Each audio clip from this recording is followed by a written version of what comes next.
नाज़रीन, अवामी न्यूज़ में खबरन जो सिलसिलो जारी है। इन वक्त से तव्हांखे खिपरो खां ख़बर ॾींदा हलूं त खिपरो लॻ ढिलियार जे नींगर खे पुरसरार बीमारी सबब घुमण फिरण खां लाचार थी वियो। ॻोठ गुल हसन मंगरियो वासी 14 वरे जो दौलत राम पुरसरार बीमारी में विकुड़जी वियो आहे। पुट जे हंधनि जा संद सुकण करे 1.5 साल खां बिस्तरे भेड़ो आहे। वालिदीन गरीब आहिनि, पुट जे इलाज नथा कराए सघूं। हुकूमत ऐं सरंदी वारनि खे मदद जी अपील आहे। ॻोठ असांजो जानबली छा त आया न 4-5 साल थे आई।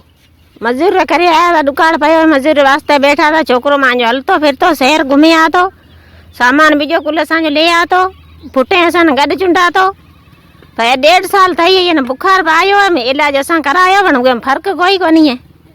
गरीबां पुजा को था ने अर्ज असांजो ए ज्यादा इलाज थे सके, पुजे सगो तो असां गरीबां रो ए जे अर्ज सुनो तो असां इलाज थे छोकरे रो। असां जानबली शाह आया आयूं 3-4 साल दिया छोकरी ठीक कोने, पर खां पोइ किरियो आहे। हाणे जेको किरियो पियो आहे, थी सघे महिरबानी करे असांजो इलाज थिए।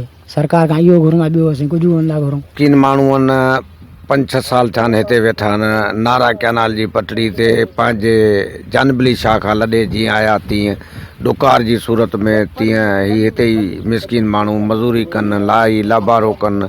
हिनी के एनजीओज़ूं पे हिते खोड़ हलनि पियूं। उन एनजीओज़नि पे हिनी के का बि हिनी मदद कोन कई। न हिनी के को सामान या को सरड़ो या को तंबू या को वग़ैरह, हिन जा हालत भोंगियूं तमामु कख कोन्हनि। बरसाति में काड़े मंझि ही वीचारा ही पिया आहिनि। वधीक ख़बरनि ऐं तफ़सील जे लाइ विज़िट कयो असांजी वेबसाइट awamiNewsHD.com ऐं ॾिसंदा रहो अवामी न्यूज़ HD।